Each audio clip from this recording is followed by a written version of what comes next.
We are now in week 3 of this NFL season, and in today's video, I'm going to give you my predictions for every game in week 3. Before we get into this, though, let me remind you, check out W.GG. Use code SHREDDER for 10% off your order of anything on their website.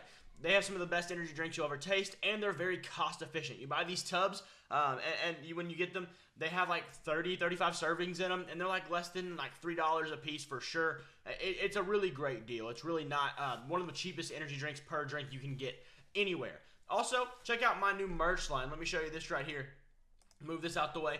Right here, Shredder. Oh, look who that is. Oh, let's see what the back of this looks like. Oh, boom. Can you see that? Professional field hater. Let's call a spade a spade.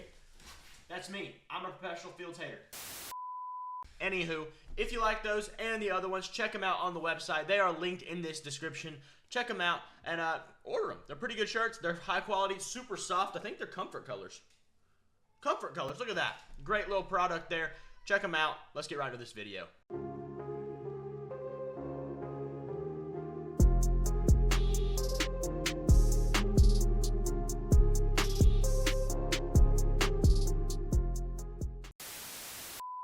So I've been incredibly busy, and I wasn't able to predict this, get this video out before last night. Last night, the Jets played the Patriots, but I'm going to be honest with you. I was going to pick the Jets anyways. I'm counting it as a win. Sue me, or don't. Anyways, I was going to take the Jets. Who wouldn't take the Jets? The Jets are just better. Moving on, though, I don't need to explain that any further. Chargers, Steelers. I'm going with Steelers at home in Pittsburgh. The Chargers offense and the Steelers offense has both been a little bit shaky, but both defenses have been very, very good. The one thing the Chargers have going for them is a running game. However, they haven't played a defense like the Steelers. I think the Steelers are going to be able to control this game. I think it's going to be a lot closer than the rest of their games have been. I think Justin Fields is going to struggle and prove that he's just a backup because, yeah, I'm a professional field hater. He's not a great quarterback. He just simply isn't. But, yeah, Pittsburgh will win this one, and we'll move on to the next. Jaguars versus Bills. Give me Buffalo. They're also coming off a mini bye right here. It says, Buffalo, they're just better. They're, honestly, in my opinion, check out the power rankings I just posted. They're one of the top teams in the league right now. They're playing at all levels as great as they should be. I mean, there's nothing they're missing at this point. Bills are going to win this one probably by a mile. Let's jump over to the NFC now in their head-to-head matchups. This is an interesting one. You know, an Eagles team who there's a lot of expectation on and a Saints team who there's been a lot of action on, I guess. Who's going to win this one? This is really tough. I think it's going to be close. I think it's going to be like a 21-24 type of game. I'm going to have to go Philly.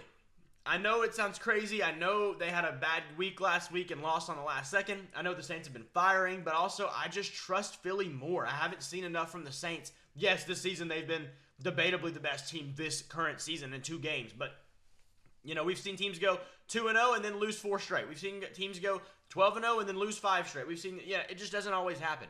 Philly's a respectable team. The Saints, this is their first, this is a big test. This is definitely a big, hard test. So, Niners at Rams. This is always a game to watch. The Shanahan tree versus McVay, always kind of, this is a great little system to watch here.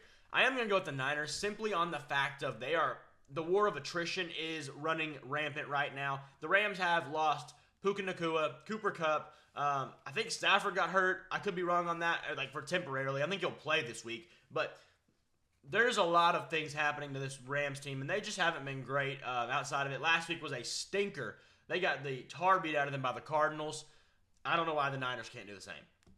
And then the final game in the NFC, the Lions versus the Cardinals. I do think the Lions are going to win this one. I think it's going to be a shootout. I think it's like a 35, 38, 37 type of game.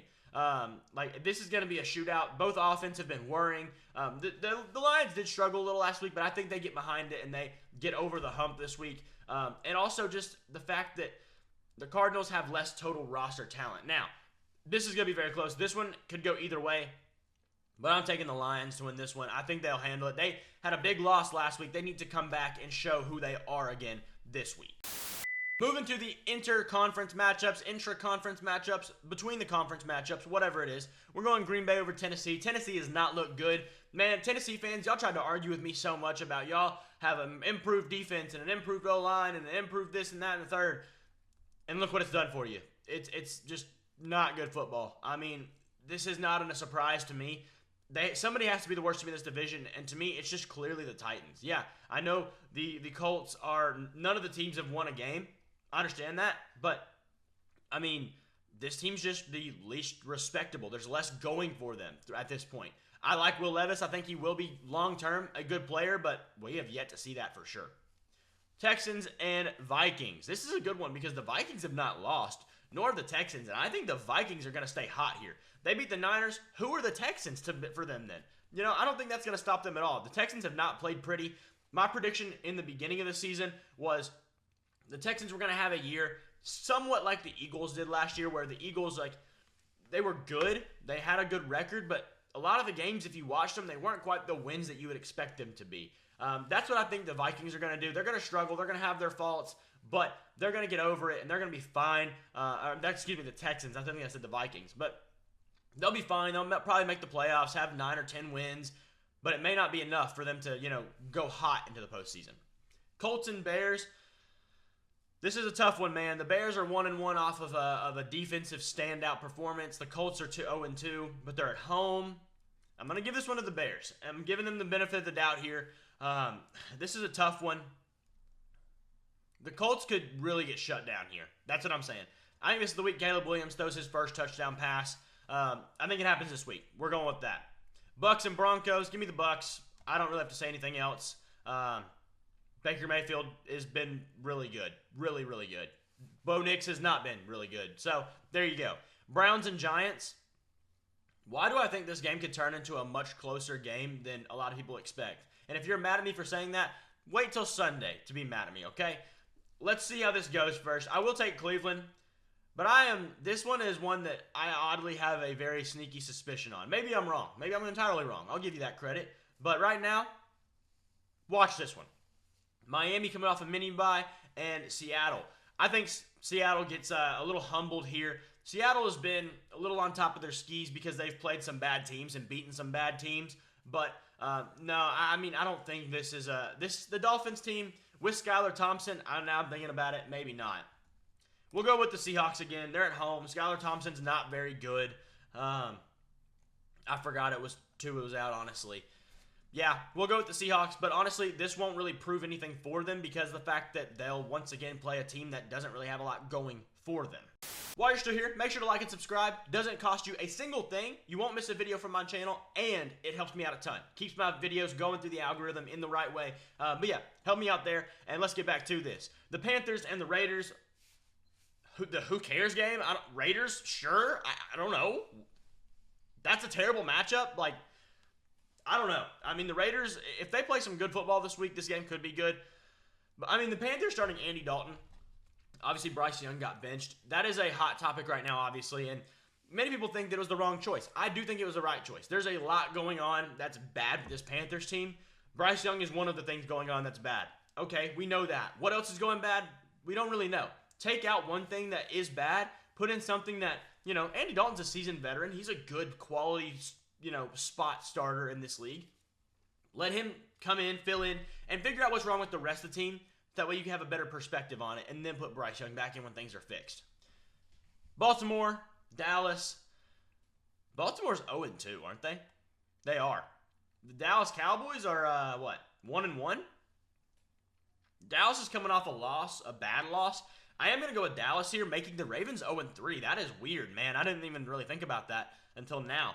But Dallas being off of a bad loss, I understand they're coming off a loss too, but it was to to the Raiders. Okay, another bad loss. Dallas is at home. They play a lot better at home. Dallas plays a lot better at home than they do on the road. Baltimore's been defunct. Lamar Jackson's not a great quarterback. He's a great football player. I'm going to go with Dallas. I have to. I think that's where we're standing here. Kansas City versus Atlanta. Part of me wants to really pick Atlanta here, but I am going to go with Kansas City. You just can't pick against them. I could see Atlanta making this close, though. They looked like they came around really well last week in that Eagles game. I think it's to a point where, things could go right for them here sooner rather than later. They just have to really, stand up and really put themselves in the right spots to win through the game. Not, in the last few minutes, but through the game. Constantly convert those third downs. Get ahead on first down. Things like that. And then finally, our Monday Night Football game. Give me the Bengals, man. I mean, they're They're 0-2 right now. They're playing the Commanders. Jaden Daniels has not been that great. I know the numbers look good. It's because he's throwing 2 yards a pass at most. It's not really impressive whatsoever. I think the Bengals get a win here, and a pretty easy one at that on a really crappy Monday Night Football matchup.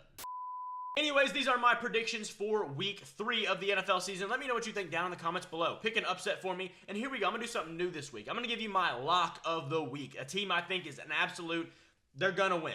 And we're going to go with Buffalo over Jacksonville. I think that is an absolute lock. Coming off the mini-bye, Jacksonville has to prove a lot to win that game. We'll see how this goes. Right now, my record is 19-13. I was 12-4, I believe, on week 1, but had a really bad week last week like most people. 19-13, not a great record, but hey, we're moving on from there. Either way, thank you guys for watching, and I'll see y'all in the next one.